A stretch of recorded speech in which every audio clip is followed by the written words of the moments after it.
Hello and welcome to Back to the Future with Evan and Gabby. Double features, double takes. This is the podcast where we talk about two movies, one new, one older, and what makes them a good pair and how the history of films influence the present. I'm Evan. And I'm Gabby. And today we are discussing The Smashing Machine and Rocky. Two films that feature men seeking greatness in the ring, but at what cost? At what cost indeed? Both very six figures. Yeah, six figures in both cost. movies. Which was interesting to me until I didn't remember how much it was in Rocky. It's $150K. A lot of money, especially in the 70s. But then in the 2000s, it's $250K. And I'm like, surely inflation has taken hold a lot more than that. Well, it was the dawn of a new fighting championship, right? Like they didn't know what it was going to be. Dawn of a new era. Well, before we get into both of those movies, let's talk about some movie news that happened the past week or so. Warner Brothers, the studio, has been a big topic of discussion for us here on the podcast, thanks to one hit after another that they've been churning out, led by studio heads Pamela Abdy and Michael DeLuca. It's been confirmed that they will their contracts will be re-upped at Warner Brothers. This is really interesting. It's been reported by a variety of trades, including Variety. But yeah, at the beginning of this year, it seemed like their jobs were on the line. Warner Brothers was kind of being was seen as a little bit of a punching bag, right? They had a bunch of flops all in a row. Joker Folie à Deux, Mickey 17, Alto Nights. Remember Alto Nights? Alto Nights was David Zaslav's fault. I'm sorry. That was literally a friend of his who was took him golfing in the Hamptons and was like, let's make a movie. And he was like, yeah. That was not Mike and Pam. I don't. But he hired them and trusted them, right, to help make Alto Nights happen. And they must have played a sour note there. I don't know. We all have to share the burden of the Alto Nights just existing in our world. But at the beginning of the year, it seemed like they were really on the chopping block and that they were going to be sort of the scapegoats for Warner Brothers anticipating a bad year at the box office. There was a lot of question marks around their slate, particularly around Superman and One Battle After Another. Films like Weapons were not even on the board yet. Nobody was even acknowledging the smaller releases they had. They were so fixated on Sinners and One Battle costing so much money. Superman being a big question mark in the start of a new franchise. And really, the only thing they had that people were like, maybe this will make money is Minecraft. And even that made way more than anyone was thinking it would. So congrats to them keeping their jobs. Job security is very precious in this economy. So I wish them all the best. And in this industry too. Like we were saying, it was even rumored that David Zaslav was interviewing other people for their jobs at the beginning of this year. That's how bad it got, right? Yep, and so now it's interesting to kind of see, what it kind of takes for that reversal to happen. And two, I don't know, did you ever think you'd be talking about studio heads this much, Gabby? Absolutely not. This year has brought us a lot of surprises, including how often we talk about studio heads and CEOs who own conglomerates and who want to buy more conglomerates. Looking at you, Ellisons. That's true. I think just to kind of round this one out, one of the most interesting things that they've done is work with really interesting filmmakers, right? You have Bong Joon-ho, Ryan Coogler, Paul Thomas Anderson, and also with the exception of Mickey 17 in certain regards, but get real hits out of these, both artistically and financially. One Battle After Another, 100 million worldwide, which is huge for that movie. It's obviously not more than its current 130 million reported budget, but it probably massive will for that kind of movie. Exactly, and just the cultural cachet that they now have with movies Sinners, Weapons, and One Battle After Another, being such talking points in the conversation at large. And they will really be going forward. They will be going forward. Sinners and One Battle are almost certainly going to be in the Oscars conversation. We'll probably rack up a ton of nominations just between the two of them. So they're about to have a lot more to brag about, other than this brand new deal. Well, my question to you is like, with seeing that track record of balancing the commercial and the artistic, next year and the years going forward, who do you think, like, what's a filmmaker that you would want to see them kind of give like a pseudo blank check to? That's an amazing question that I was not prepared for. I would. I mean, a lot of the filmmakers I love right now are getting their blank check moments, with Greta Gerwig at Netflix for Narnia, Jordan Peele at Universal. But the even Daniels though his movie has been Universal. moved, the Daniels at Universal. I'm gonna say I really want another blank check for Damien Chazelle, because I am a Babylon defender. I know he's already got his accolades and he's had his big moments. It's not like he's an up and comer, but I think that Babylon hurt him because that was another one where it was the biggest budget he ever had, and it was a huge flop. It didn't have any real awards chances. I think I love that movie. I mean, it's not perfect, but I had a great time. And I don't think it has anything to do with the fact that I saw it while I had COVID for the very first time. But yeah, that was fun. Yeah. I mean, it was also, I would like to see, he has that auteurist vibe. He's still pretty young. Like he's got his whole career in front of him, and he already has so much success. I know that his next film is being rumored to be a little bit of a scale step back. He was rumored to be doing an Evel Knievel movie, actually, but I think that's taking a back seat. I think the latest rumors or writings about this come from his longtime composer, collaborator, Justin Horwitz, saying that, confirming some things that were said online about his next movie being set in a jail cell, starring Ralph Fiennes and Cillian Murphy. So whether or not that's going to be fully true will be interesting, but it sounds kind of cool, especially if you can work with those big actors after kind of having that flop like Babylon. Oh yeah, I mean, I think people still want to work with him. I think that it'll be an interesting movie, but it'll certainly be a smaller scale than Babylon. Another director I just thought of who completely deserves the blank check treatment, Nia DaCosta, who has Hedda coming out this month that I'm really excited about. She's had her mantle or her shots at the big budget kind of franchise movies that have been not as successful and have been pinned on her, and I think is kind of unfair in that way. I feel like a lot of the movies she's taken on, the media has sort of set up those films to fail, unfortunately. So I think that she has taken enough beatings, and much like our guys today in the Smashing Machine and Rocky, and she deserves her blank check. So Pamela and Mike, call her up. Yeah. My vote right now, hey, give those guys who made Splitsville, give them a lot more money to make something bigger. Okay. Splitsville Defender. I really liked it. I liked it a lot. It was little seen, but much loved. Well, moving on to our next point here, Focus Fest. I don't know if you all have heard about this, but this is an event being put on by Focus Features, the production company, this weekend, October 18th, on the Universal lot. It's an immersive one-day festival experience where attendees will be given the opportunity to step into the worlds of different Focus films with immersive photo moments, themed food and drink offerings throughout the night, and a curation of limited merchandise based on the Focus library. Tickets to this are $79, and you might be wondering, what immersive worlds will I be jumping into when I go to Focus Fest? And those worlds are The Big Lebowski, Promising Young Woman, and more. They're also doing screenings of both of those films, as well as an advanced screening of Begonia, the new film from Yorgos Lanthimos and Emma Stone. So, Gabby, would you sit through a screening of Promising Young Woman to make sure you had a good seat for Begonia?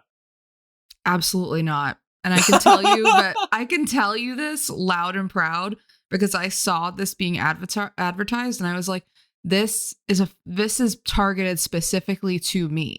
This is like to me and all of the other like film bro people who like merch in LA. Yeah. This is what we're being targeted. And it almost worked until I saw Promising Young Woman was one of the films. And I was like, honestly, no, I refuse to pay money to sit and see that movie again. But I really wanted to see Begonia. I wanted to do the advanced screening. It almost worked. Yeah.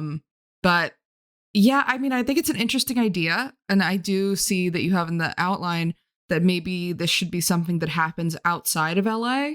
Yeah. And I think that's even better because, I mean, we have a pretty thriving movie-going culture here in Los Angeles. Mm-hmm. And I'm sure the same is true of New York. But yeah, it would be interesting to see studios take this to other cities around the country and just, have people have the opportunity to see movies on the big screen that maybe they didn't the first time that they were showing.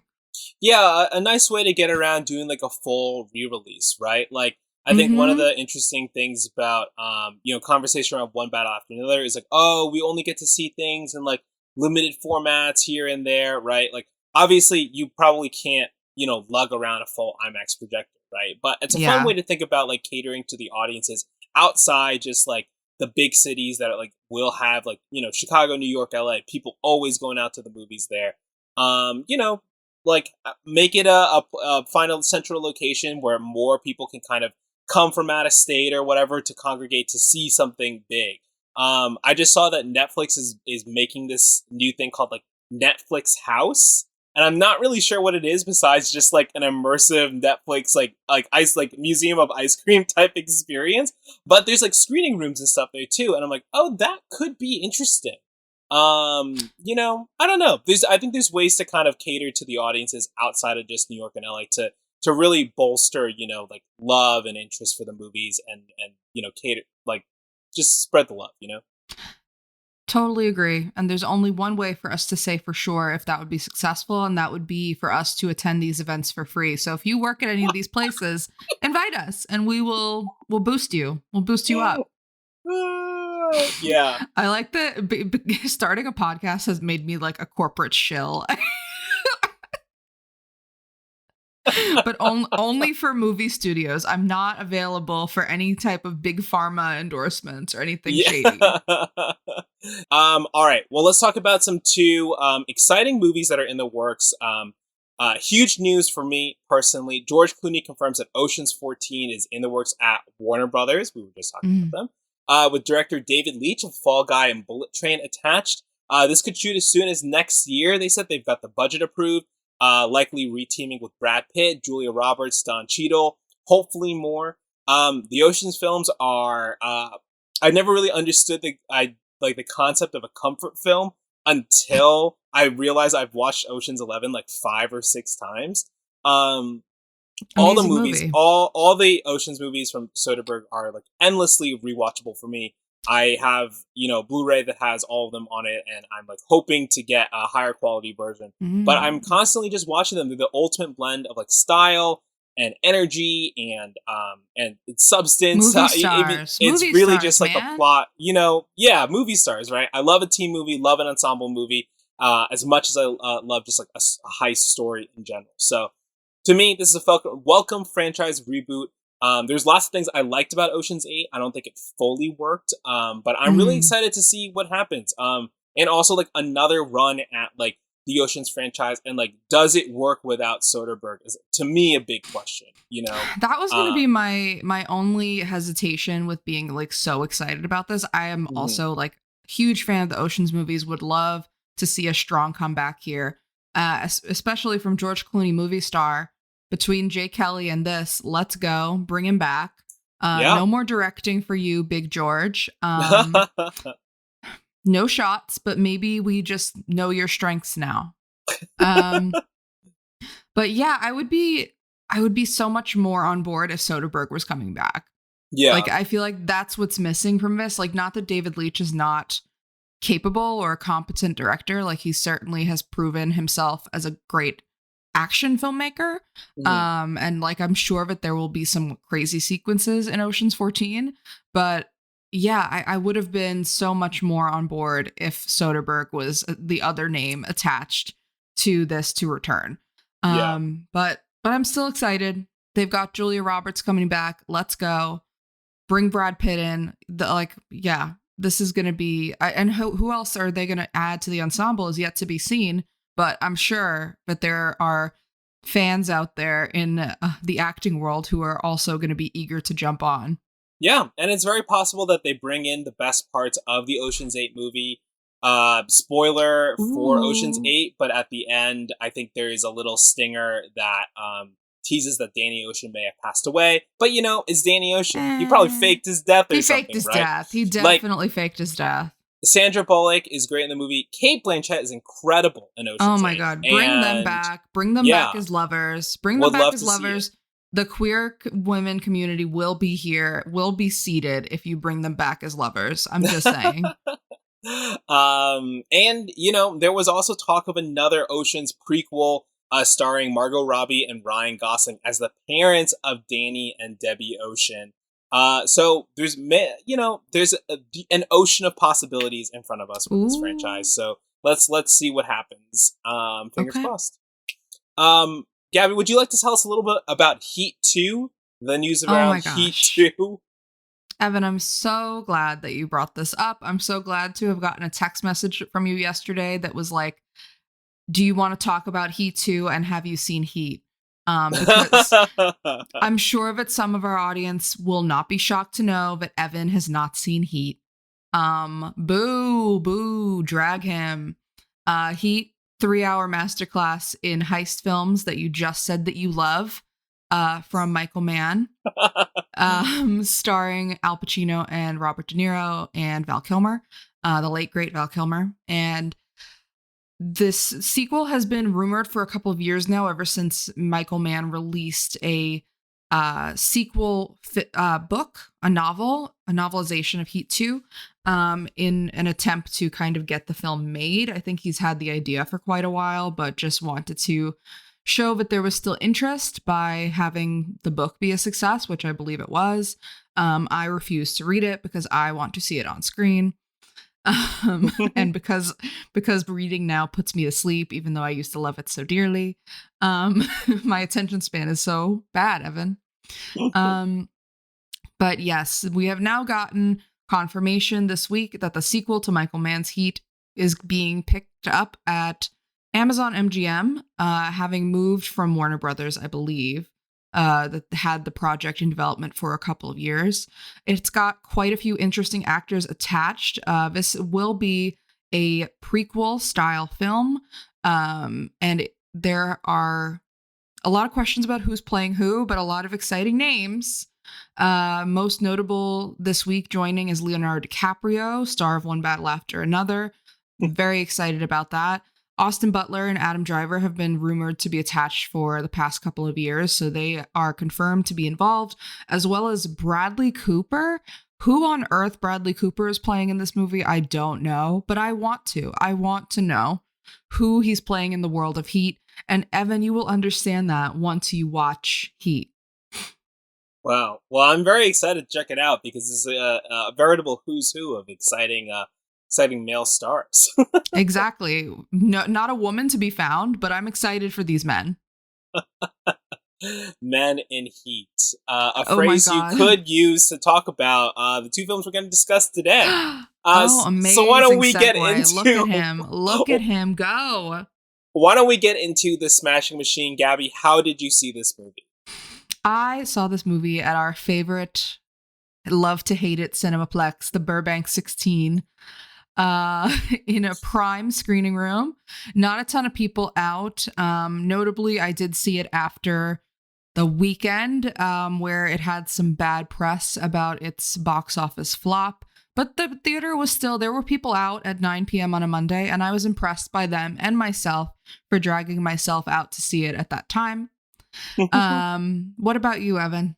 You were on the East Coast right now, so where did you see this film? And, if you couldn't be in our home theater, the Burbank 16.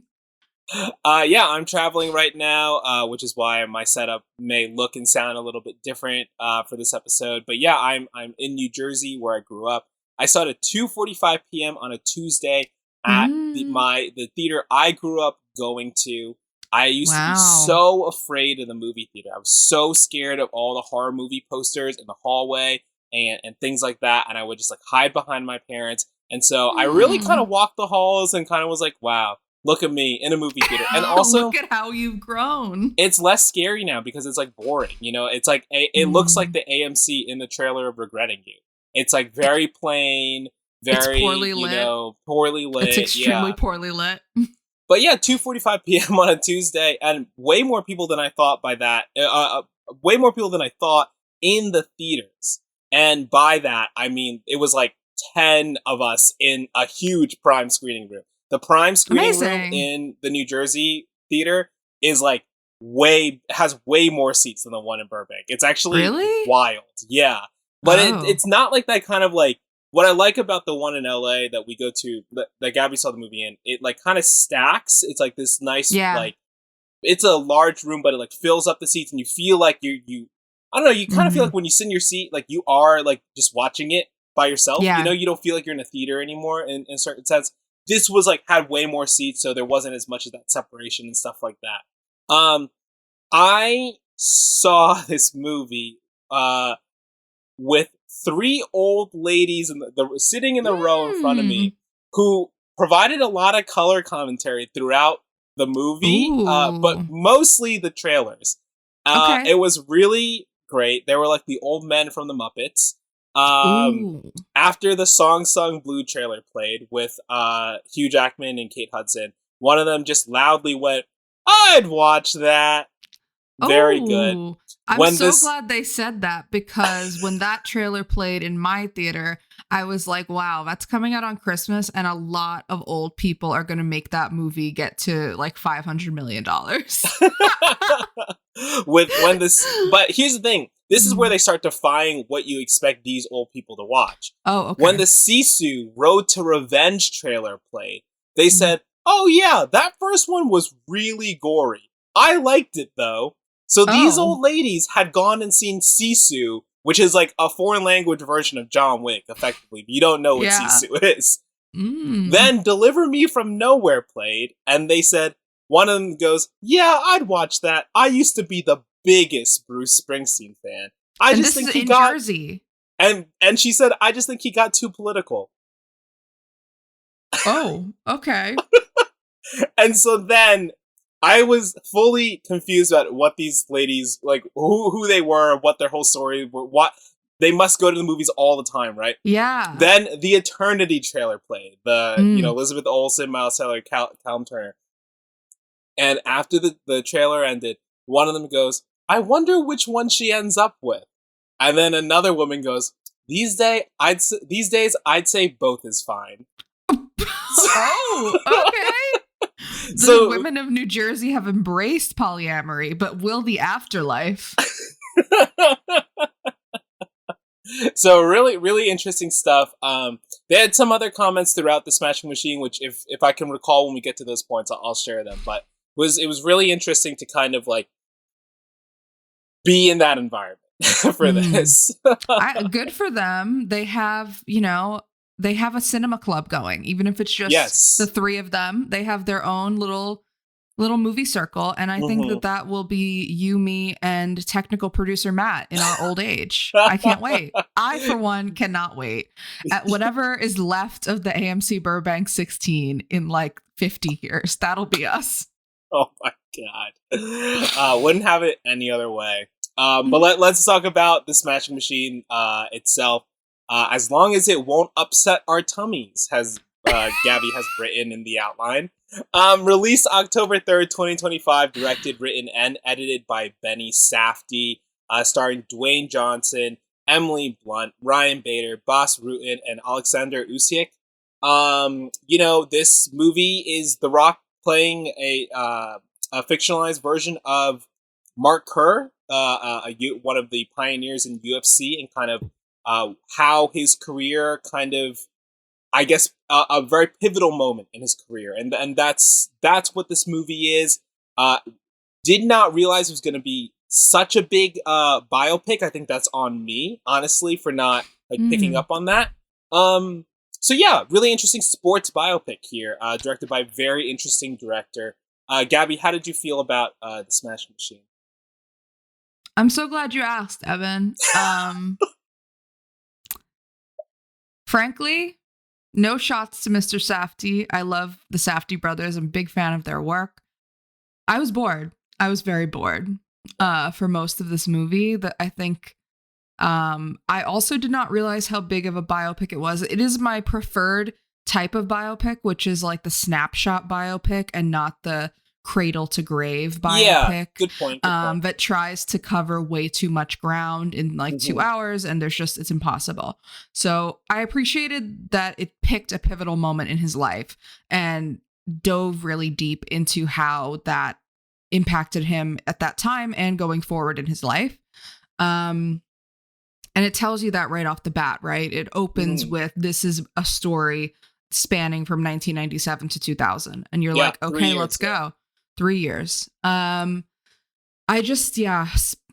pacing of this movie really threw me for a loop a little bit. And I think that I was expecting, and I blame myself and a little bit A24 for the marketing behind this movie being more so focused on the action of it, the sports biopic of it all. And obviously that's the most commercial aspect of it, other than having one of the highest paid, best known film stars of our time in your movie. But yeah, I just thought that it was not, I was not sold the Safdie element. And I understand why that was not the selling point of the film, but a lot of the Safdie parts are what I enjoyed most. And I think that's just my taste, but I was also expecting something much different because of how it was sold. And because I just don't know anything about the world of mixed UFC. Martial arts or UFC, nothing about it. WWE, nope. I know nothing about WME, the talent agency. Not WME. I'm sorry, WWE. WWE. If you're listening, WME, I am available. But no, despite having been to multiple wrestling themed parties thrown by some of our friends, I don't know much about it. How did you feel about the subject and also the pacing, particularly? I felt similarly. There is a part of me that really enjoys getting to watch a biopic about something I know nothing about, because I get to be like, all right, I don't have to compare this to the reality of the situation. Like, I'm allowed to just like take what is being presented to me as is, and take that. It allows me to really think about the movie on its own. I think that's a big reason why I liked I, Tonya a lot. I really gravitated towards the energy of that movie, the performances, the way it was being told. We were both born in like the mid 90s, basically. And, I don't know. Really knew nothing. I didn't really know nothing about Tonya Harding growing up, and and her whole story, and if the documentaries or whatever. Same thing here, I guess. Right, a similar situation where there's a documentary about Mark Kerr. This movie gets made. But yeah. To very similar feelings that you had, where I kind of was like just sitting there and being like, what is this about? Like, where are we what is the going? What is the point exactly? And then, there are scenes where they start to pull on things that are really interesting. And you kind of like go like, oh, that's an interesting point there. But then I think the end credits of this movie makes me feel like Benny Safdie really got a chance to talk to Mark Kerr and really was sympathetic to his story. And I think didn't want to, my read on this without having done too much external research, right? But leaving the movie, I felt that Benny Safdie was like, I actually respect this man and what his life was a lot, which is great. You want that out of a director working on subject material like this. But also wanted to honor, like, let's not maybe over dramatize or like fictionalize too much of it. Let's just present these scenes and like, this is what he went through. And here's how that may have affected his performance in the ring, without really maybe bookending or closing things as cleanly as a normal movie would have, right? Because movies have endings, Yes, and I don't think that there's anything wrong with that. I mean, Mark Kerr is also still alive, so his story has not ended. He does appear at the end of this film as himself. Which I thought was really interesting, but interesting. Well, let's talk about that more when we talk about The Rock. Yeah. Yeah, that was a very Benny Safdie choice, is how I can describe it. But yeah, interesting that you bring up it having like not a very clean beginning, middle, end, because I felt the most in the weeds kind of during the middle. I was feeling like just a lack of the narrative thrust, like what the shape of the movie was. And I think that I have felt that before with Safdie's movies, but I'm always pulled back in. And this one didn't really pull me back in until I will say towards the end, the relationship between Mark Kerr and Mark Coleman, played by Ryan Bader here, who is not a performer, but did an amazing job, I think. That relationship, that friendship did pull me back in towards the end. But again, they are setting something up so blatantly that they're trying to shock you. They're very clearly trying to shock you. And I think that because of that, the quote unquote shock that happens didn't impact me as much as it would maybe a different viewer. But, you know, maybe I'm just sitting there at 10 p.m. in the AMC reading too much into this. But I think if I'm being very generous, the movie is about what it takes to accept defeat and what it takes to accept that you can lose and that but that's not necessarily a bad thing. Is how my very generous read of it, which Benny Safdie may have to also come to terms with after the poor results from the release of this film. Although he did win the Lion, that's at right, Venice. He did win Best Director at Venice. I do think the movie is well shot and is really well directed. It's very interesting. It has a lot of shades of, I don't know if you saw the last thing that he worked on, The Curse. I've seen it. It has a lot of shades of that. A lot of that kind of funny because there's no Nathan Fielder. I mean, even just visually, right? Like just like the way the cameras kind of snap zoom in and move and stuff like that feels very documentary-esque, but not but also the quality of the image is very gritty and very cinematic. So it's a nice kind of melding of those tones and those approaches. So let's talk about the accept and defeat thing, because I think it's a good segue to talk about one of the big marketing points of this movie, which is Dwayne "The Rock" Johnson playing Mark Kerr, right? This is a big turn for The Rock doing a very dramatic role. He's been acting in movies for a long time, but his recent run has been a lot of Netflix, blockbuster fare. The Jumanji movies, obviously hugely successful, but Black Big Adam, Jungle Cruise, not so much, right? I stand by Jungle Cruise. I stand by it. Good COVID movie.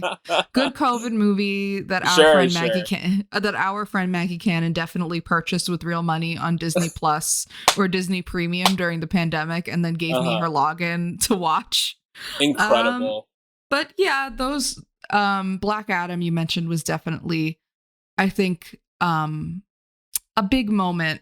Yeah, of a turning point for The Rock. I mean, the big thing, the hierarchy of the DCEU is about to change forever, and it didn't, right? It did. It did. It ended. It did. It ended. It played a really pivotal role in ending that DCEU. And some of that has to do with The Rock has rumored to have a kind of no losses clause in his contract, right? When he appears on screen, he can't lose or has to take a certain amount of punches less than a certain character, right, that he's fighting against. And Black Adam is a movie where it is about an anti-hero or even a straight-up villain that maybe should have experienced a loss, and yet he never really loses in the movie. So in this movie, in The Smashing Machine, when Mark Kerr does lose a match, the first time is ultimately declared a no contest, and we see Mark Kerr pleading with the judge. It was illegal. It was illegal. The move was illegal. And I was like, this is interesting to kind of explore The Rock's psyche here, playing Mark Kerr, trying to navigate this, trying to be like, hey, I'm in the right, man. I'm still in the right. I still won. But then we are on this arc, and full and spoilers now, I suppose, for the Smashing Machine if you don't know anything about the story and population and all that. But ultimately, he loses, right? He loses.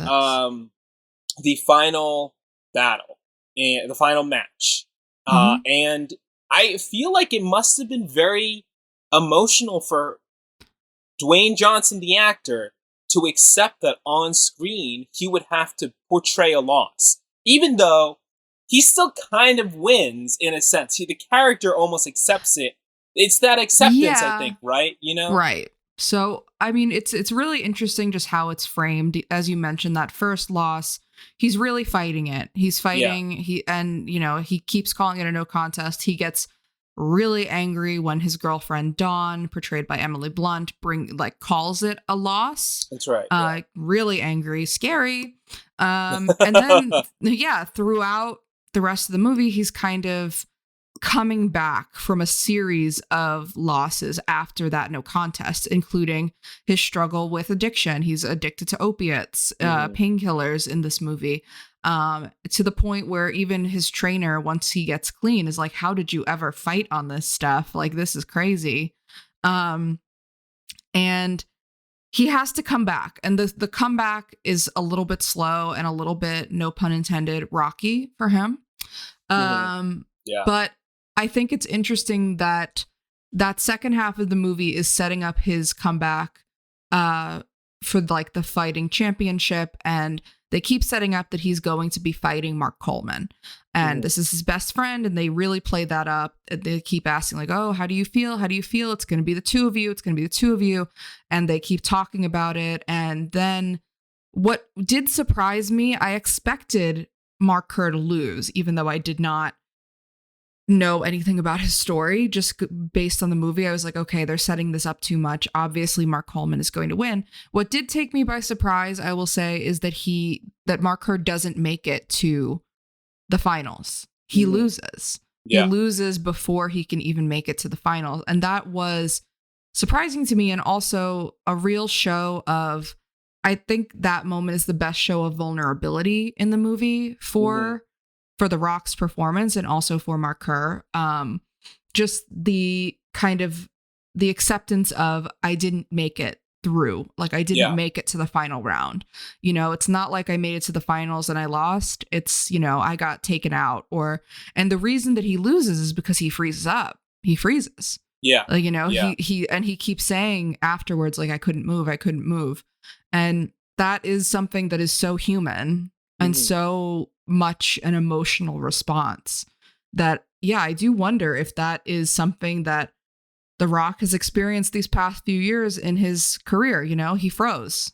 I mean, he also after Black Adam, I mean, what was his response? Coming back in a stinger for the Fast and Furious 10? And doing Red Notice or Red Dawn or the Santa Claus thing that he did. Oh my God. Not Red Dawn. What was it? Red what was something? It called? Red One. Red One. Yeah. I think he made like $50 million for that movie, which is insane. But hard to feel like a loser when you're making $50 million for a movie that is not even going to gross $5 million. But I mean, and we're recording this after these box office results are in. He's commented on it, and he's saying like, "Hey, the box office is going to do what it's going to do," but like, I think Benny Safdie, like, this was like a life-changing movie for me, right?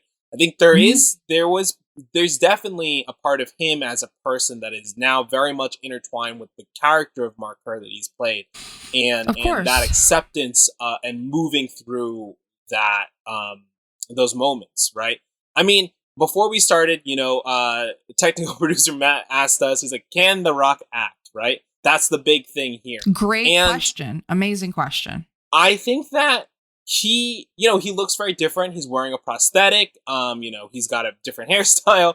So he's not as recognizable. He's not doing all the same things he's been doing in films. I don't think he's that much different than what I've seen personally.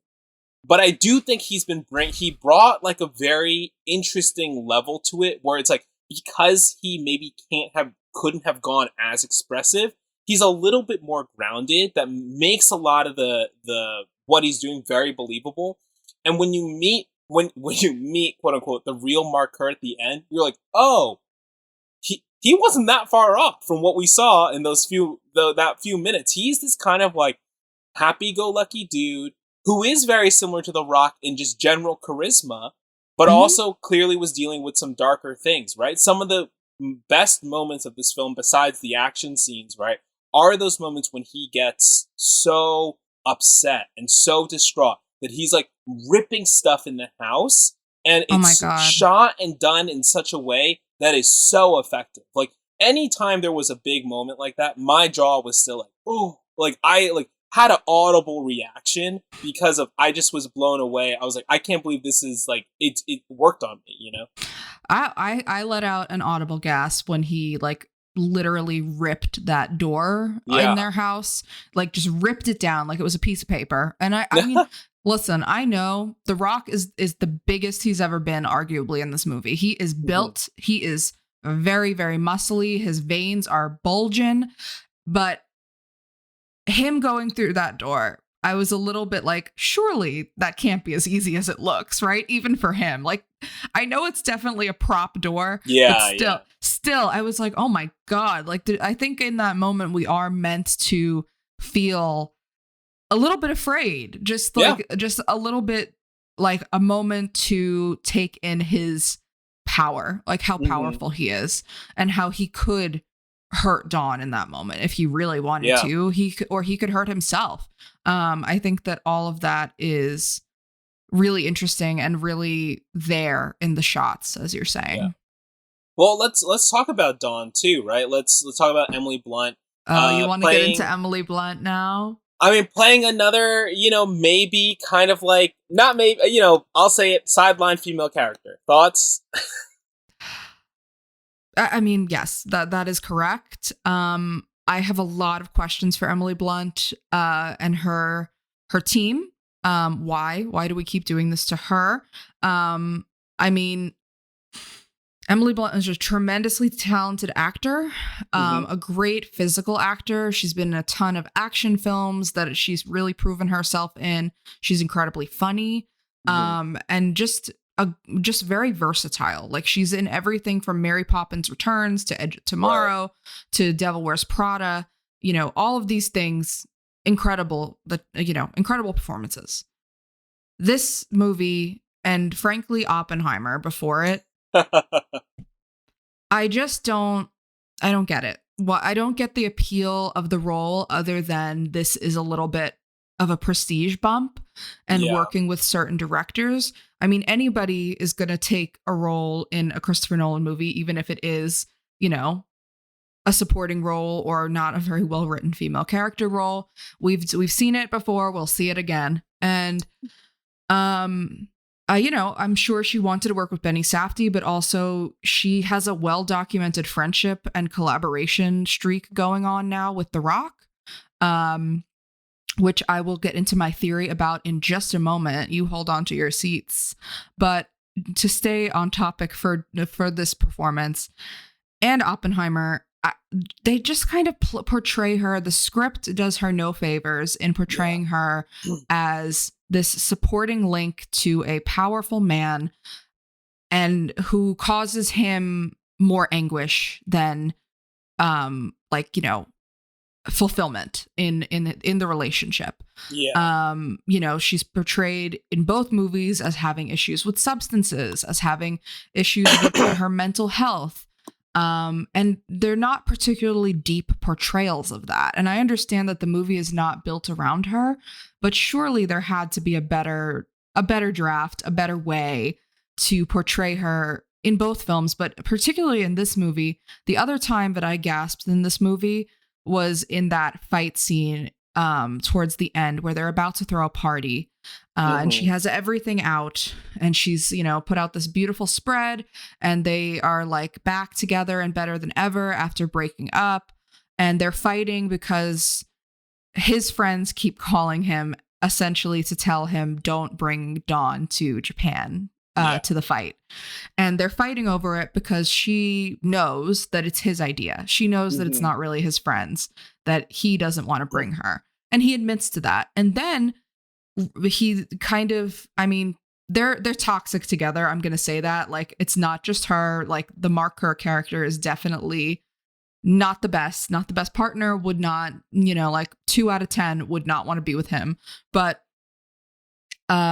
he tells her to go pack a bag, and she storms up to their bedroom, and we hear just like a beeping sound, and The Rock, like, Mark Kerr, sprints to the room, and suddenly Dawn has a gun to her head. And I'm like, what is going on here? Yeah. What are you talking about? When was it ever planted that they have a gun in the house?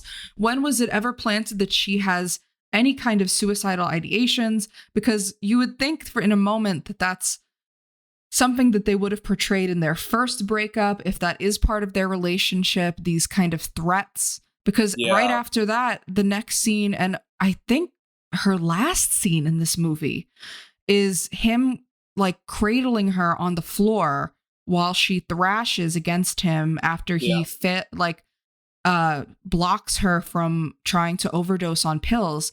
And then he calls an ambulance, calls the police, and she's taken away to like some sort of facility. And that's her last shot of her in this movie, is her in the backseat of a cop car. And I'm like, surely there was another way, even though these are based on real events. I'm like, surely there was another way to give this more depth. I think Emily Blunt is giving it everything she's got. I really do. I think that she's doing the best that she can. But the script, shame. Yeah, I think it's one of those things where they might know they need a really competent actress to be able to push further in those moments, like that than the script actually calls for. And I think one of the best moments she does have in this movie is when she is asked to take the picture of Mark Kerr and Igor, who is the first the no contest that they draw in that they fight in the beginning, and it's in the trailer, so it's kind of a bummer. But she takes the picture, and you see that she's crying, and you can project all sorts of reasons into that. Right? Is it that she thinks that it's sad that he has to kind of play, be okay in front of this guy? Is it sad that she's realizing that he lost and he has to be like this or whatever? Or that this is just her life now, that it's this man who's going to keep putting his life on the line, right? And that moment is very complex and she pulls it off very well. But like you said, the script does her no favors, right? And it's in Oppenheimer, Kitty has that great monologue, right, where Emily Blunt delivers it so well. And you kind of need someone to do that part of it, right? And you need someone to do those moments, and you can't rely on maybe a lesser known name or lesser proven talent. But yeah, the just to jump back, the foreshadowing or lack thereof of the suicidal thoughts is interesting. There's a scene that's also in the trailers where they're at a carnival, and you can see Dawn in Gravitron, one of those spinning rides that you kind of lie against, and she's kind of going upside down, and you can there is that moment where if you read about it, you're oh, maybe she just didn't care about her life, because those machines are kind of dangerous, and she's willing to be fully upside down. But that's me being very generous. That scene also no bearing on the rest of the movie at all, right? No. That's if you were to kind of break it down, you'd be all right, that's what the foreshadowing is, because but it does give us the moment where Mark says he can't possibly go on that ride with her because his tummy would hurt. That's true. I agree. I totally agree with him on that. You would not catch me dead on one of those rides. Yeah. But that moment, I think, is meant to show us more of her euphoria and her kind of taking in a thrill that he gets while he's fighting. I'm not sure. Yeah, I think it's extremely generous to say that it has anything to do with her feelings about her own life. I just think that, it's a little bit dangerous to portray her as so wildly, erratic. And so, the portrayal of if she did, in real life or even fictionally have a true mental health condition, I think it's a little irresponsible to just say oh, well, we're fighting, so I'm going to put a gun to my head. Yeah. I think it's a little 0 to 1,000. And it took me off guard in a way that I felt was not narratively or character-wise constructive for the movie. Yeah. But do you want to know, on a lighter fare, this takes us away from the movie just a tiny bit, but do you want to know my theory as to why she's in this movie? Yes. I will also just say, while that scene was happening, all the old ladies in front of me kept going, "She's crazy! She's crazy!" I mean, they're not wrong, but they're portraying her as crazy and not like not human being crazy, like character, like cartoon character crazy. Yeah. All right, what's your theory? Okay. This is getting gossipy, and I am so sorry to the Blunt Krasinski family and the Johnson family for this in advance, but also I'm not. So on our favorite website, Deuxmoi, which Evan and I do read, it's been rumored for a long time that Emily Blunt and John Krasinski have sort of an open marriage. Totally fine. You do you, whatever. Don't care about that. And then people were noting that The Rock has been doing this press tour without his wife, or has been seen a lot without a wedding ring. And I frankly have now, the only thing I took away from this movie was that The Rock and Emily Blunt know each other in a biblical sense. They do. They definitely do. They're fucking. They either have fucked or they are like ongoing situation. Like, that's the only thing that I really like left the movie with, was that knowledge. I was like, somehow in my bones, I was like, they're fucking. And one of our friends from Emerson literally DM'd me after I posted that review and was like, she was on the Tonight Show the other night calling him DJ. And I was like, oh God, oh no, here it is.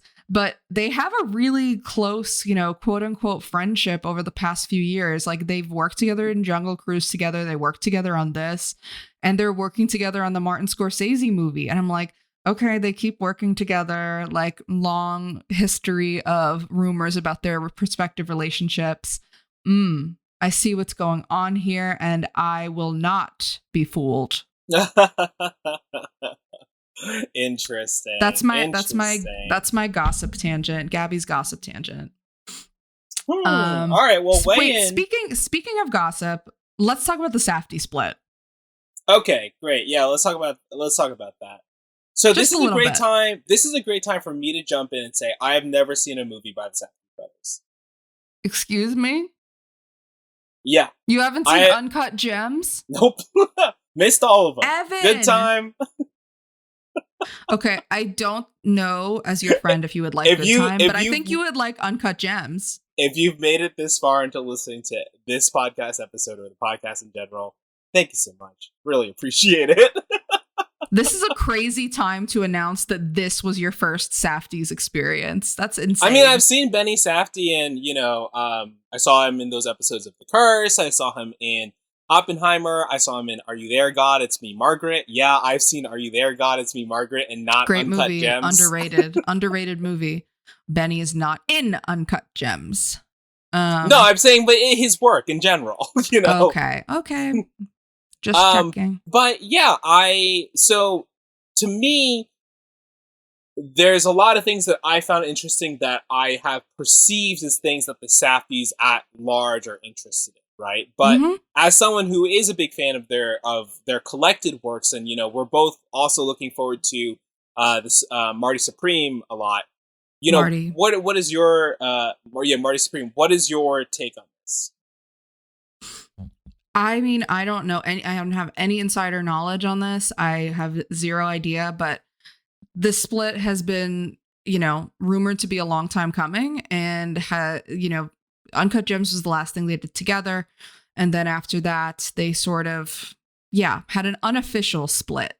And then once Benny started taking more and more, acting roles, it was rumored that, Benny wanted to focus more on an acting career or perhaps a solo career. It was sort of a slow roll of an announcement of a split. It was not just like an all of a sudden they're not making movies together anymore. And I think that was sort of to cushion the blow to their fans. But yeah, I mean, what I took away from this experience being one of the first it's not the first solo Safdies that I've seen, because I did watch The Curse, which is just done by Benny. and I mostly enjoyed The Curse. But I think that the parts of The Curse that I really enjoyed the most are Nathan Fielder elements and not Benny Safdie elements. Sure. And this movie really confirmed that for me, because I think that this movie, again, it's a biopic. It's not supposed to be, you know, a comedy. But before now, I had perceived the Safdies to be pretty funny and pretty like, you know, have a dark sense of humor, but definitely a sense of humor about their films.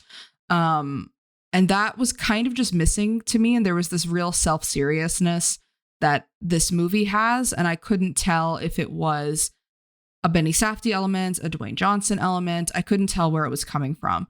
And now I fear that it's a Benny Safdie thing, and that Josh Safdie maybe brings the humor. I'm not sure. But yeah, I'm curious to see where they both go in this creative split, and if they are going to ever work together again. Josh has his first sort of solo outing attempt coming out with Marty Supreme, which at the time of this recording has had a surprise premiere at the New York Film Festival that was really, really well received. And it looks like that award season campaign is kicking into full gear right about now, on the heels of this, you know, kind of loss for Benny. So I'm interested to see if that only, you know, furthers the tear between them creatively and professionally, or if there is going to be a coming back together, some sort of reunion. I'm not sure. I couldn't tell you by the tea leaves right now.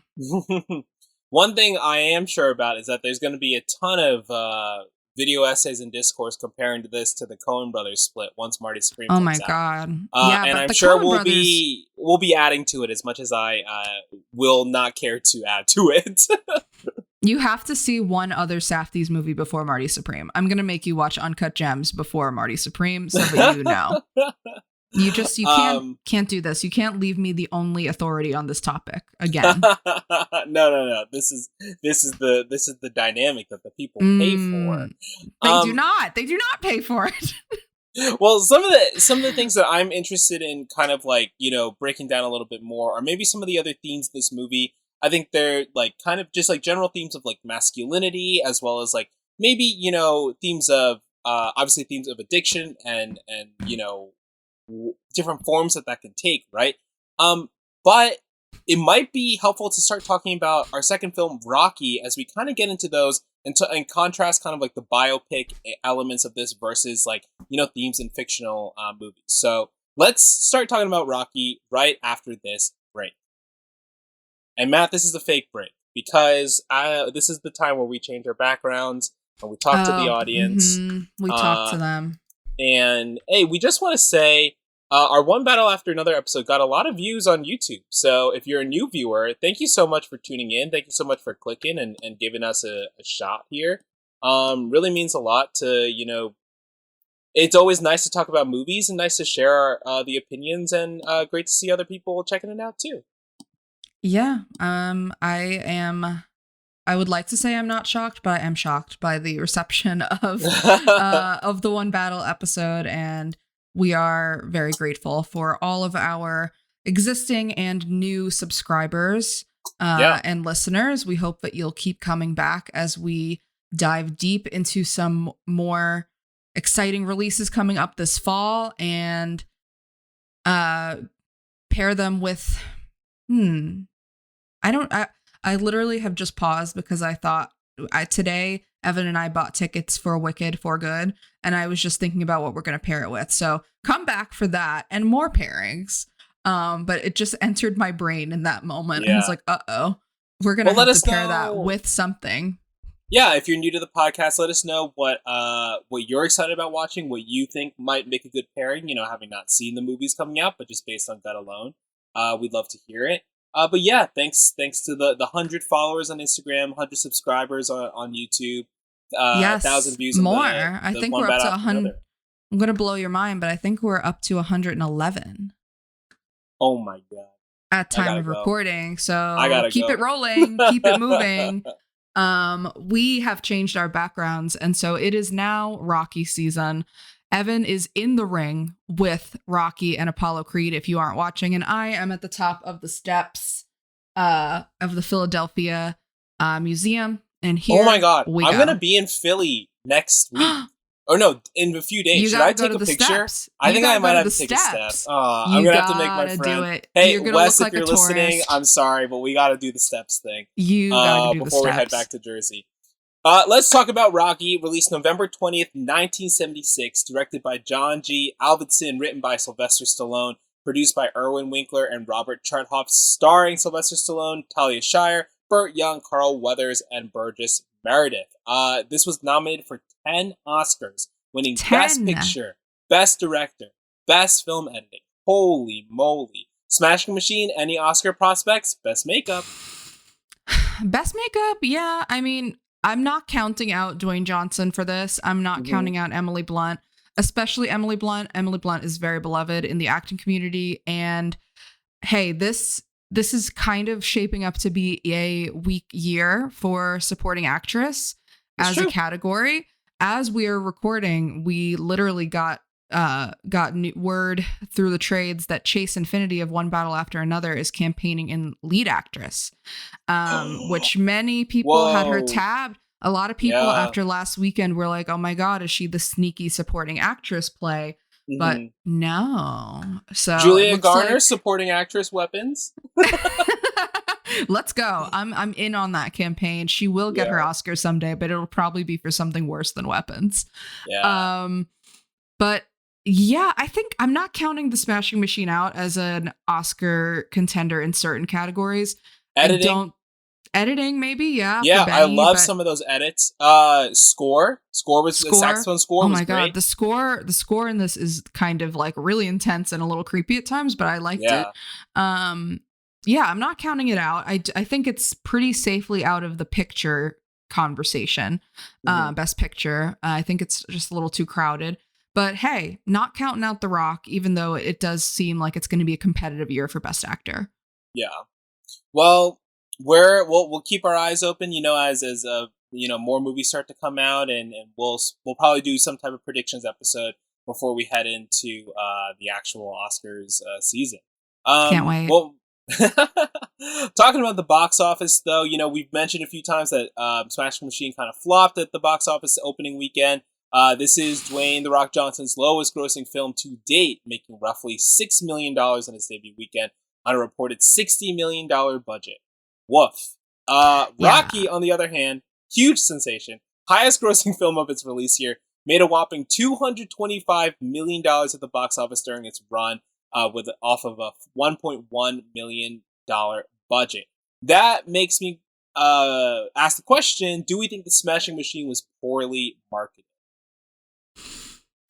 I think that it was not marketed to the strengths of the movie. I mean, I mentioned this a little bit earlier, but I think that it was really marketed as a sports movie, and kind of, the trailer wants it to be that exciting Rocky type of sports movie, but it's just much stranger than that. And I know that that's not really commercial, but it is A24 and it is Safdie's.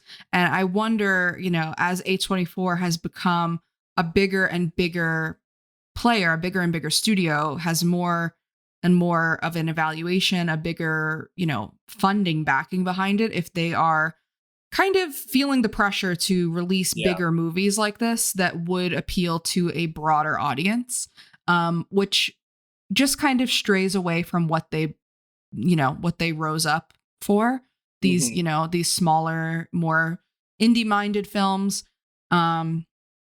I'm not saying that this is a total swing and a miss. We'll see what comes out of the movie. It's only been out for, less than a week. But I think that it was just marketed not to its strengths and not to like the core A24 audience quite as much. Although A24 dropping a lot of merch for this one. I'm not sure if that's going to pay off for them, but I've gotten so many emails about getting my like a Smashing Machine t-shirt with The Rock's face on it. But I mean that, I have friends who last weekend we were getting lunch and they were saying, oh, we're thinking about checking out the Smashing Machine. We love seeing the Rock and like Jumanji. We love watching his movies. We like take an edible and go to the Smashing Machine. And someone goes, I think it is like supposed to be a little sad. And they're like, yeah. oh, okay, I don't want to see that, you know? Well, yeah, I mean, this is not, I understand, you know, A24 trying to put out bigger budget films. I think, you know, in the wake of coming in with a really big evaluation last year and releasing Everything Everywhere All at Once, which was its highest budget to date movie at the time that, you know, grossed a lot of money for them and won them a ton of Oscars. So maybe they're trying to replicate that success by giving bigger budgets to their artists that they've worked with in the past. But I mean, not a bad strategy at all. But I think that and bigger this names, was right? just, bigger names for sure. But I wonder how much of this marketing was them. I wonder how much of this marketing was purely kind of, you know, out of the hands of some of the creative minds, because something tells me that if, you know, maybe Benny Safdie had more of a say in it, it would have been a little bit more like, you know, a curiosity, like come see The Rock as you've never seen him before. Come see this, you know, in a different light. I think that the trailers would have been, you know, would have been different, would have been weirder, would have had that weird score, you know. It just feels a little studio washed. If they had like one more line about his tummy, one of those lines would have made it into the trailer. It would have. But otherwise it would have just spoiled that moment. Yeah. I mean, I don't want that in the trailer to be spoiled, but I just, I look at even trailers for The Curse that were so strange. And I mean, but that's advertising with that that show is strange. But it was marketing it to the right audience for it, even if it was a little bit underseen. So I just, the marketing, I'm not sure it was a huge failure. It just felt studio washed to me. Sure. Like not true to the soul of this movie. They went maybe too broad. Both too broad and not broad enough in a weird sense, right? They couldn't pick a lane, you know? Yeah. And now they're going to have to spend even more money pushing The Rock for an Oscar. So let's see how that works out. Awards campaigns are not cheap. But well, you said something really interesting, that the trailer could have made it feel more sports like, more Rocky like. I thought that was really interesting. This was my first time watching Rocky. What is your relationship with this movie?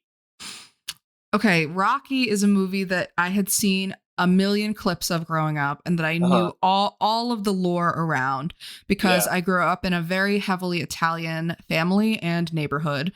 So there were a lot of Italian stallion remarks. There was a lot of the culture of this movie definitely lived in my everyday life, but I had not seen the movie, just like clips of it here and there. Okay. And I watched it for the first time in its entirety during COVID, because during COVID, I kind of set out to fill a lot of my own movie. I feel like that's like a trend that we're picking up on with the podcast.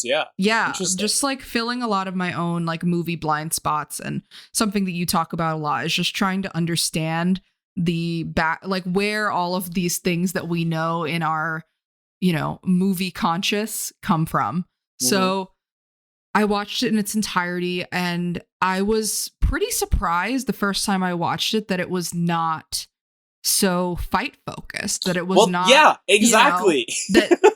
So it has that in common with the Smashing Machine, where there's really only a fight at the very beginning and the very end. There's less fighting in Rocky than the Smashing Machine. I mean, there's more fighting throughout the Smashing Machine, but in Rocky, it's just in the beginning and at the very end. And the rest is all kind of just set up, and it's also, you mentioned wanting to touch on how different a fictional account is than a biopic. And I feel like in a weird way, Rocky delves more into its characters than the Smashing Machine does. 100%. A quote unquote biopic. Rocky was written by Sylvester Stallone and, played by Sylvester Stallone. He's an iconic character. This movie went on to have a ton of sequels and spin-offs, the Creed franchise. It's a huge success, and it lasts in our culture, not just because it won a bunch of Oscars and because it puts Sylvester Stallone on the map, but because it's an underdog story. It's a huge original example of an underdog story in the dressing that you kind of relate to. You know, it's kind of just a guy trying to do something extraordinary and win and be something. Which I didn't necessarily feel. I didn't feel the same. I mean, I felt it more in this rewatch, even. I think maybe because it was just colored by me seeing the Smashing Machine. But I was like, God, I really like, even though I know Rocky loses, God, I want him to win so much more than I ever wanted Mark Kerr to win. Yeah, because when we were talking about the pairings, you were like, I might be leaning Rocky for this. And I was like, I've never seen it. But I texted you, I think I said something like, it's interesting that he loses in the Smashing Machine. And you're like, yeah, that would make Rocky a better pairing. I was like, oh, okay, so he loses in Rocky. I didn't know that. I know that Rocky loses? No. Oh my God. All I know about Rocky is Adrian. You didn't know, but this is where Italian Stallion comes from? Come on, Evan. We're filling in my normal knowledge right now with this, you know. I want one of those robes so bad. Like, I want the Italian Stallion robes so much. With the meat marketing, down to the meat advertising. Yep. Maybe I should be Rocky for Halloween. Ooh, okay. But regardless, so when I was watching, I was like, "There's no way he loses. Come on, like this is crazy that he." And in a way, he doesn't, right? Like, sorry, he goes the distance, right? So the character wins, but it's declared a loss, sure. Yeah, he does. He has that scene shortly before the fight with Adrian where he says he just wants to go the distance. He just wants to prove himself. He just wants to not be a nobody anymore. Mm-hmm. And it's, you know, it's one of those scenes where, you know, depending on how much patience you have for Sylvester Stallone as an actor, it's a little on the nose. It's a little, you know, it's a little bit scenery chewing, but it's very effective. Because then you go straight into the fight and you know his headspace completely. That he's, he wants to win and he has his community behind him. He has people supporting him, you know, in financial ways, in emotional ways. He has all of this backing. And in a way, he has already won because of that, because that's not where he is at the start of the film. He's just kind of a guy in the community who fights and who is trying to be a fighter, but, you know, is lacking the chance, is lacking the support.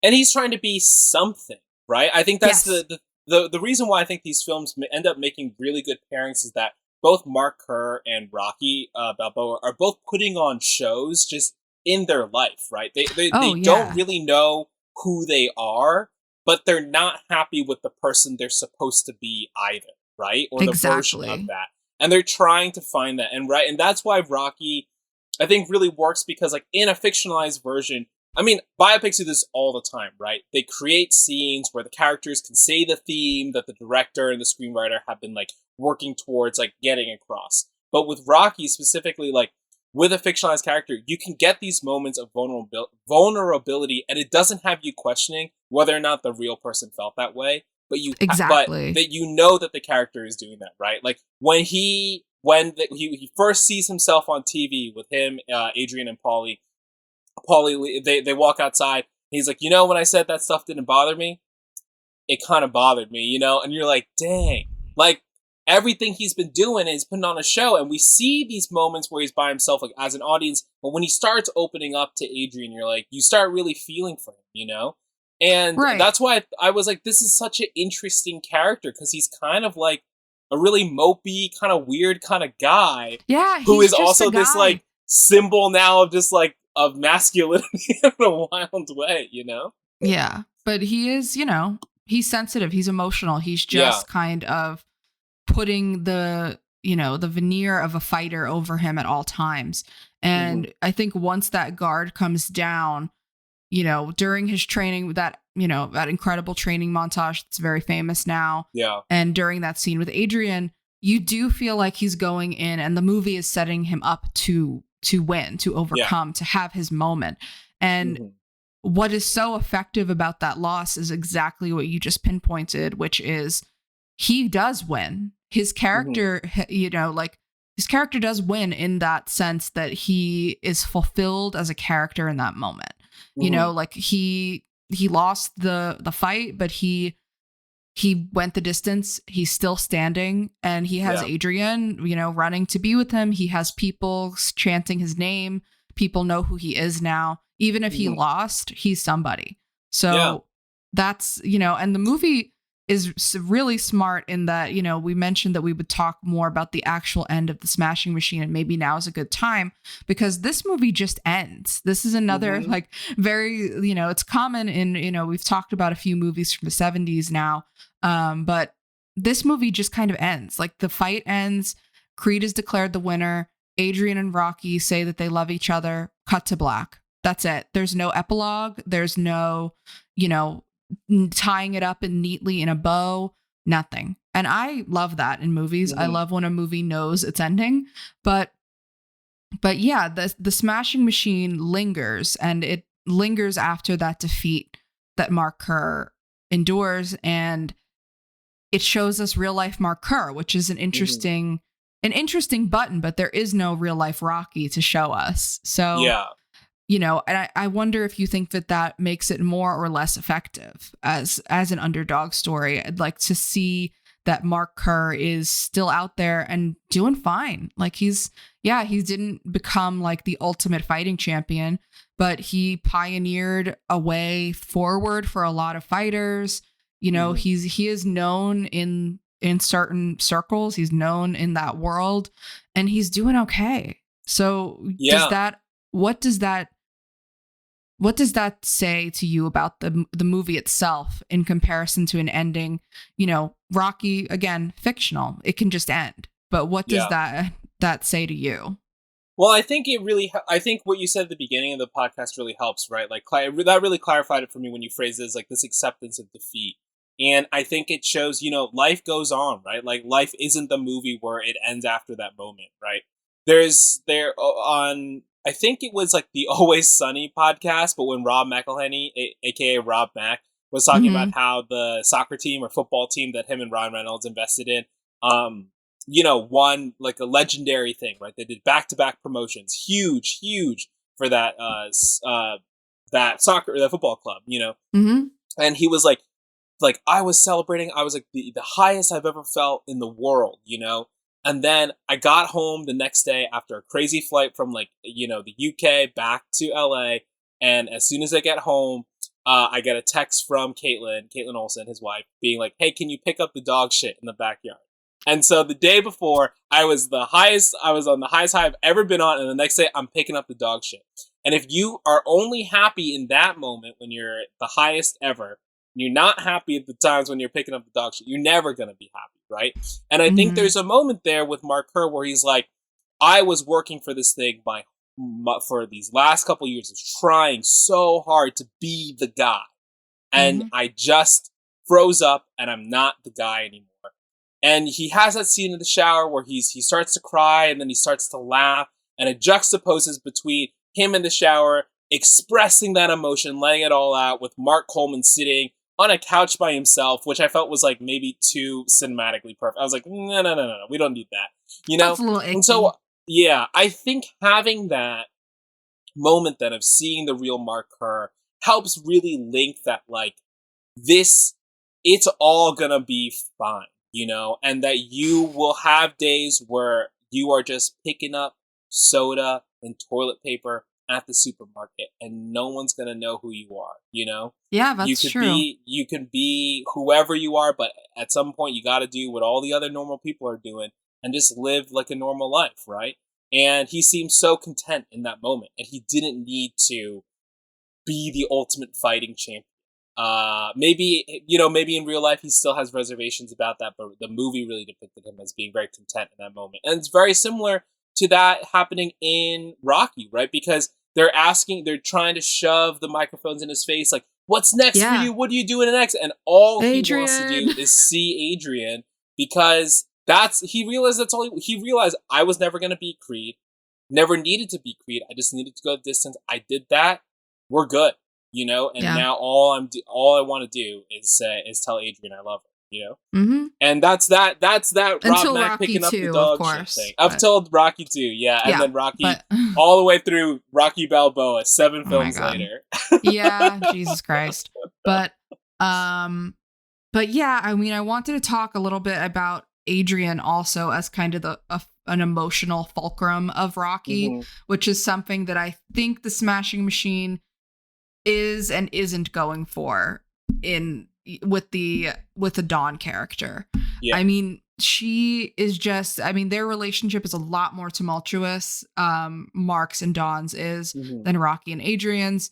But it's still trying to portray his personal life and a sense of emotional fulfillment and a sense of, does this person see who I am the way that I want to be seen? Does she see a different part of me? And what does that, how does that make me feel? How does that, how does that affect me as an ultimate fighter kind of also? Yeah. But Adrian, I mean, I don't think Adrian is the best written cinematic character on screen in terms of supporting characters for women by a long shot.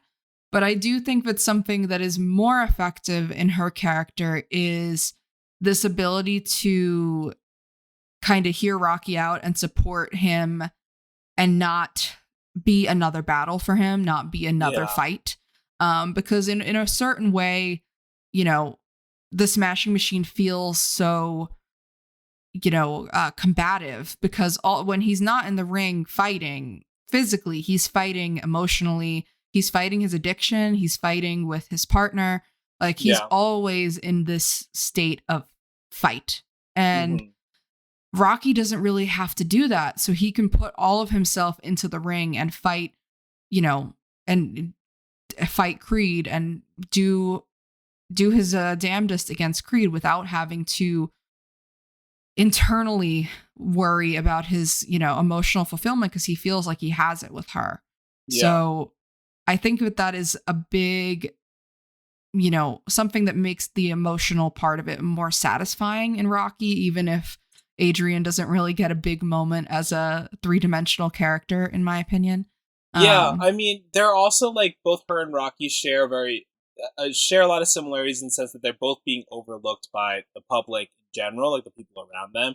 Yes. And there's that great scene right that you mentioned where he's walking around the ring the night before the match, and the promoter comes up to him and is like, "What are you doing here?"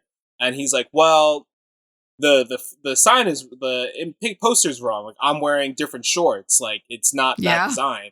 And he says, "Well, it doesn't matter. You're gonna put on a great show." Clarifies to him that, I am still being looked at as a joke in a sense, not like I am not a real competitor.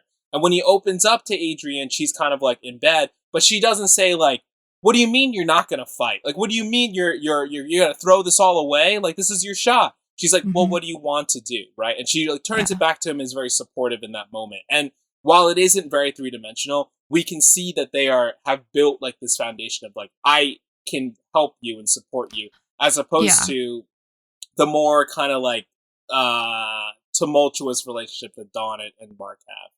Yeah. Again, fiction versus real life. I know that was a real life relationship versus a fictional one. Real life has a lot more twists and turns, but yeah, I think you're hitting the nail on the head. It's just like a better foundation, kind of like there's a trust there. There's an ability to be vulnerable, which, I mean, there's an interesting scene towards the beginning where Mark Kerr is being sort of vulnerable with Dawn, and then it's like bam, smash cut to Dawn crying on the phone, calling Mark Coleman. They're both Marks. It's kind of confusing. But calling Mark Coleman and saying that, Mark Kerr is, passed out on the floor, overdosed or something like that. And I'm like, where did this come from? Jesus Christ. So yeah, but it goes to show the one moment where we think that the guard is being let down and that he is being vulnerable for her. He passes out. He can't, like, it gets cut short. And I think that that's pretty symbolic of that relationship. And that's a great segue into like, the kind of like last bit I want to talk about with the Smashing Machine is the addiction element, right? Like that scene that he has in the hospital when he's recovering from overdosing, from accidentally overdosing. I imagine it's accidental. I think so. With Mark Coleman, I think the actor is doing such an incredible job. Ryan Bader working with The Rock, who is like trying to put on this front. Oh, I don't know what happened. He's like, hey man, you don't have to do that. You just stop. And Mark Kerr breaks down, and it's very, very emotional.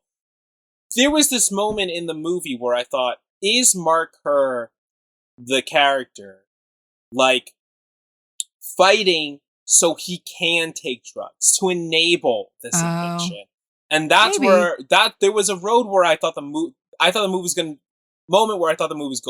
to go down that road.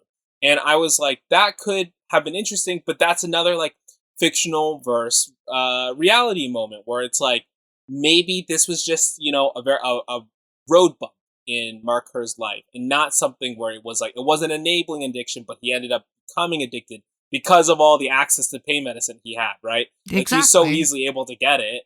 Why, you know, and it's like, and it makes him feel good, right? We see the real-time effect it has on his trainer, Baz, as he's like, whoa, how do you fight on this stuff, man? This is nuts.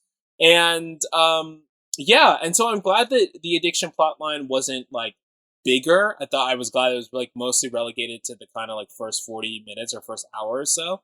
But, yeah, I did think, like, was he using fighting to enable that addiction? In the same way, in a sense, we're like, is Rocky using fighting in the beginning of the movie to enable himself to just be kind of like a bum, as the movie would put it, right? Yeah, exactly. Like, it's part of a persona. So yeah.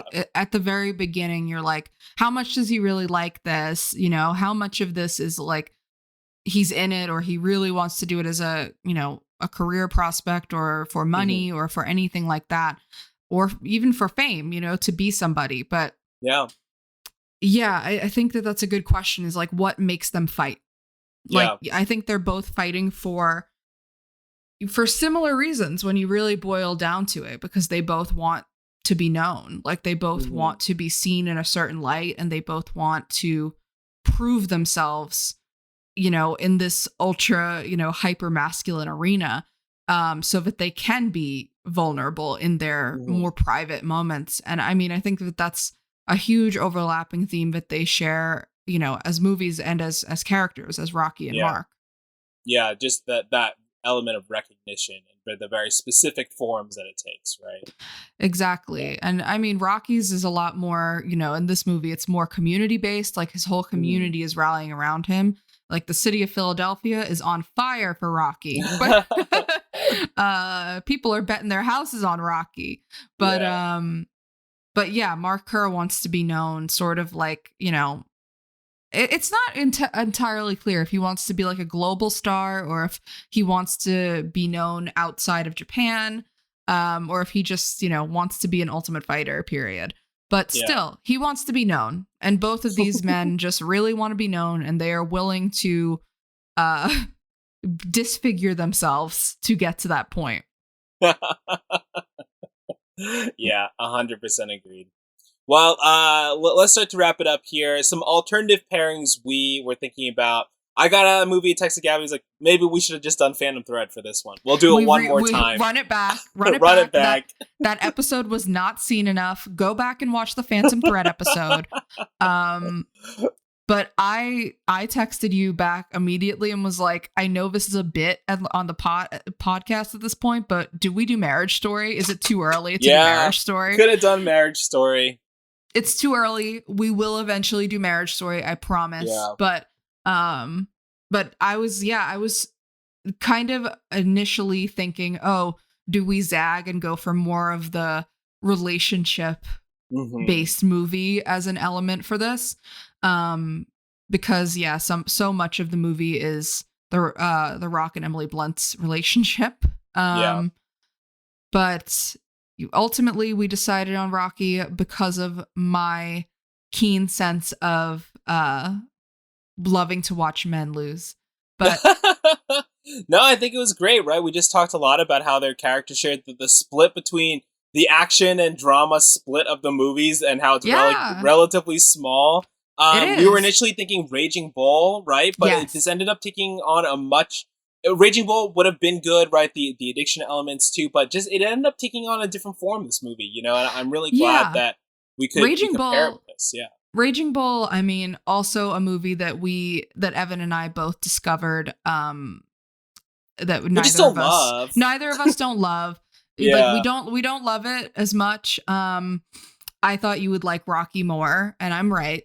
But Raging Bull, I think, was something that would have been interesting to talk about with that, especially for you, is just the way that it's shot and the camera movements in Raging Bull versus the Smashing Machine, and how much the Smashing Machine, you know, kind of stays out of the ring and gives you that like wide perspective on the fight. And, you know, Raging Bull became sort of infamous for its Best Director loss for Martin Scorsese, because he pioneered this ability to position the camera in the ring, and, you know, how he shot the in the ring moments with the Robert De Niro character, who was also another tie we could have made there. That is also a real fighter, was based on a real person. That's true. Yeah. And that was a big transformation for Robert De Niro. He did win for that, right? He won for Raging Bull. I think so. Yeah. Yeah. But yeah, not a Martin Scorsese movie I love.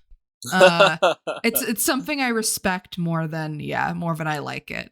Another movie I watched during COVID to fill that gap. I watched Raging Bull, and I was like, wow, people really love this movie? What's going on here? That was another 5 a.m.er for me, where I started at 5 a.m. so I could get to work on time. That's insane. I definitely started it at like 11 p.m., not realizing how long it was. And then I was like, oh my God, it's 2:30 a.m. I think I broke it into 2 viewings. That's an insane admission here at the end of this podcast. Speaking of, that's it for us today. It sure is. If you're listening to us on audio, leave a review or comment, and don't forget to check out the video versions of these on YouTube at Back to the Future Pod. You can follow the podcast on Letterboxd at Back to the Pod, and on Instagram at Back to the Future Pod. Thank you, Matt, for doing the technical producing today for this episode. And we'll catch you soon for another movie and another pairing. See ya. See you next time.